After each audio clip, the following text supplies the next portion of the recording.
Welcome to January, and now we're going back in history after having done Mary and Elizabeth during Advent, and today Barbara Breeden and I are going to be talking about Jael and Jephthah's daughter. Barbara has done the research on all this, but I thought it was Jael, but it's Jael. Yes. So, Barbara, let's start with who you are, what you've done for the church, and how long you've been here. This is so that other people can get to know you. Right.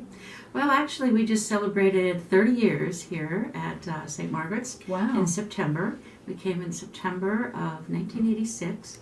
We had just returned from England and with 2 young children. So our family has grown in St. Margaret's. Our children grew up in this church.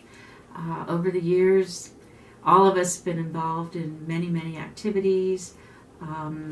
Personally, I've done things like I was the head of the Sunday school for some years. I was on the vestry, headed up the fellowship commission for a long time. Nowadays, my primary activity is heading up the History and Archives project and working with taking a look at the rich history that this parish has. And as we go into celebrating in 2017, our 325th, we're doing a lot to just let people know what wonderful traditions we've had and how we can grow and continue and use those in the future. So that's my primary. My husband George has been very involved over the years, vestry several times, secretary of this and that, acolytes for 30 years. And our children did all those things, acolytes, youth group,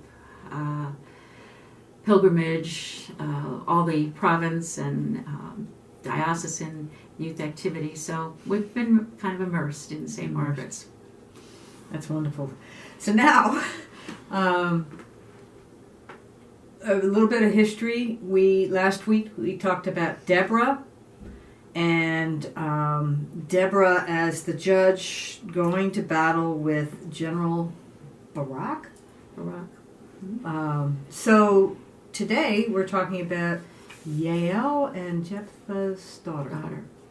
Well, from what I read, and it looks like Jael, Jael. I looked into the pronunciation, and they say it's Jael.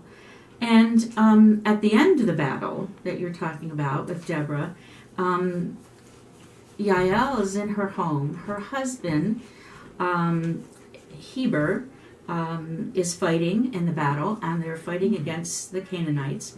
Now, interestingly, Jael and her husband are not actually Israelites. They are what is known as Kenites, another group, another tribe. K-E-N-I-T-E-S, not Kenites, yes. Kenites, yeah, K-E-N. And at the end of the battle, General Sisera, who is the general of the Canaanites, comes through the village. And he comes to her home, and there's a lot of speculation as to what motives are here, because it gets pretty violent. But he comes to her home, and he wants to know if he can have some water, and she offers him, and said she gives him goat's milk, and she offers, and he comes into her home, which, according to customs in those days, a woman would not have invited a man in other than a family member by herself, with no one else there. And he comes into her home, and she tells him he can put a rug over him, and he lays down and he goes to sleep. She's hiding him from the Israelite army who's looking for him. He's looking for him, right? And while he is sleeping, she takes a tent peg and a hammer, and she puts it through his head and hammers him to the floor. And so when her husband, Heber, comes home from the battle, and they ask if they've seen him, she says, "Here's the man you're looking for." So there's a lot of speculation and discussion here, I know, about how this came to be. How you ended up the one to talk about this. I have no idea, but keep going. You know, Right. you can tell Barbara was a librarian because she has done her homework. And she, there's a lot of discussion as to why did she invite him in. They probably had they known each other.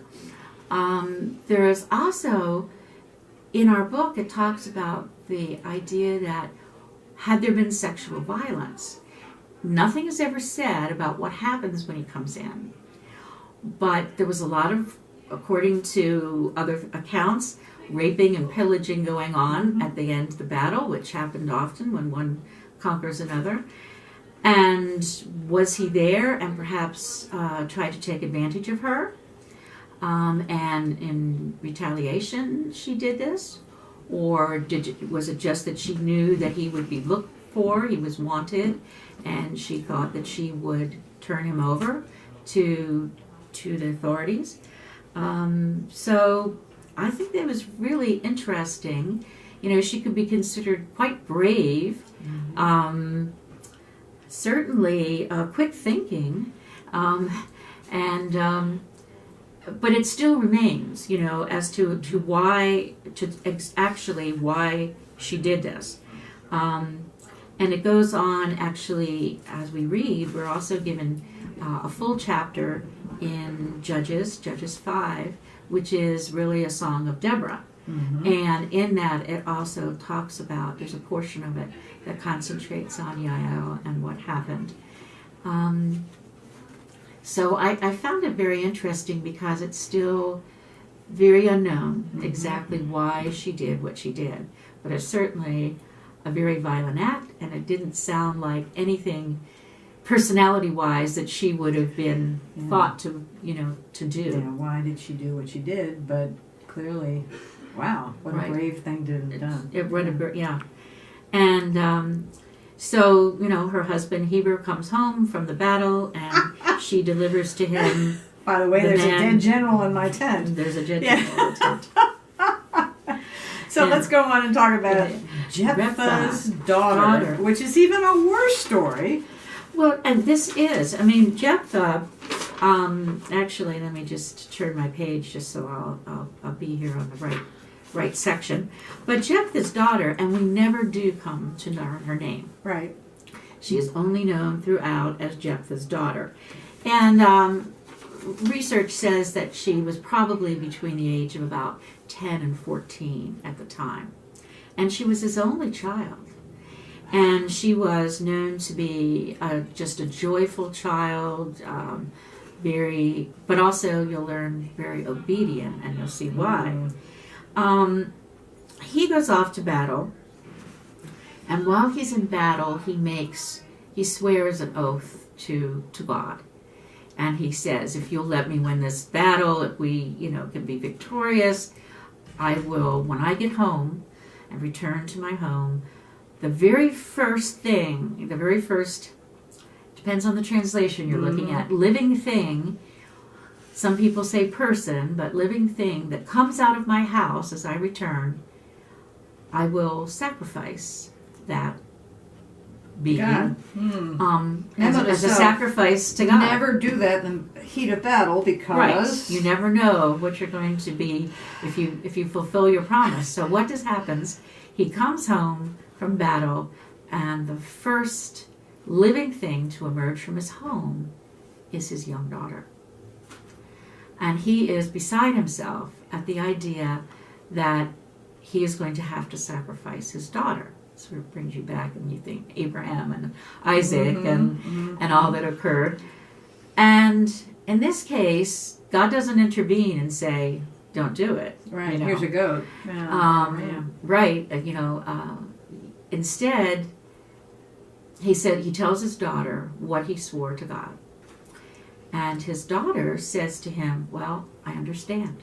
I mean, basically, you have to do what you promised.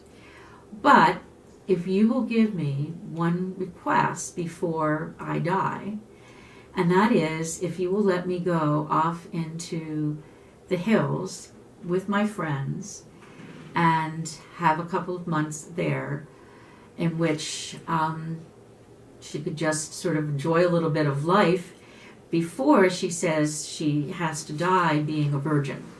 Right. She has to mourn her virginity. To mourn her virginity, right? All her life. Yeah.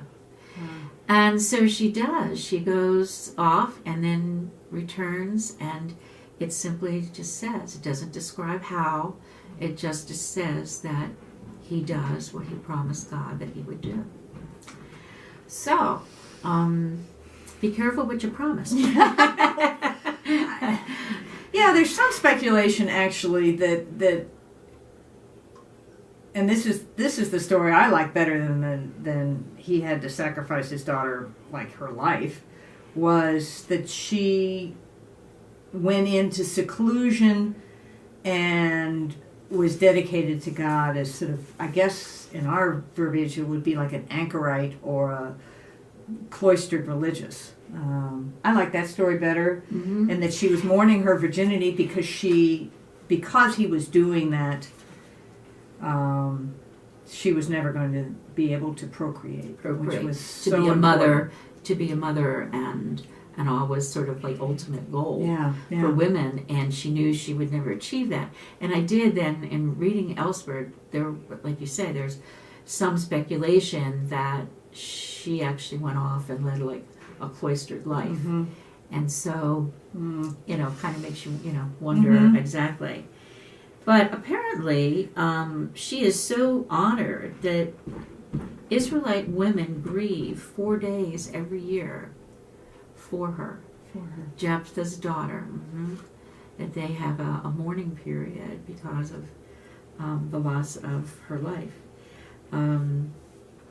So I think they said, one question they had was, why would he have done this when he knew that it was sort of traditional? When you came home from battle, family members, particularly young women in the household, would come out with their tambourines, which she had, and they would, make music and be joyful at your return. So it was almost like, why, if he knew the custom, why would he have made that promise? Now, I think his thought was living thing, that it was going to be an animal. A goat or a goat or a sheep coming out of his sheep front coming, door. And that he would slaughter that. But instead it was his daughter. And so that was something really interesting. And I know that we talk about, how these impacted us, or did we know? I did not know either of these women before. I have to admit, it would have been a long time ago that I would have read Judges. Yeah. One year here at the church, we had one of those, read through the Bible things where Judy and I Hall and I were partners, and we read through the whole Bible. Did you really? Yes, but I don't. It doesn't stand out in my mind. No, it's kind of although I don't know how I could have forgotten. Yeah, I know. But it would have been a long time ago. So these are not women that have a high profile, at least in our tradition. So I found it very interesting. And then spiritually, how you think to yourself, the daughter, to have been able to say to her father, "I understand. You made this promise. And so I have to give up my life in order for you to fulfill your promise to God." That had to take a lot of courage. Yeah, it did. It did. Yeah. Thank you. This is wonderful. Clearly, you've done your research. Oh, thank you.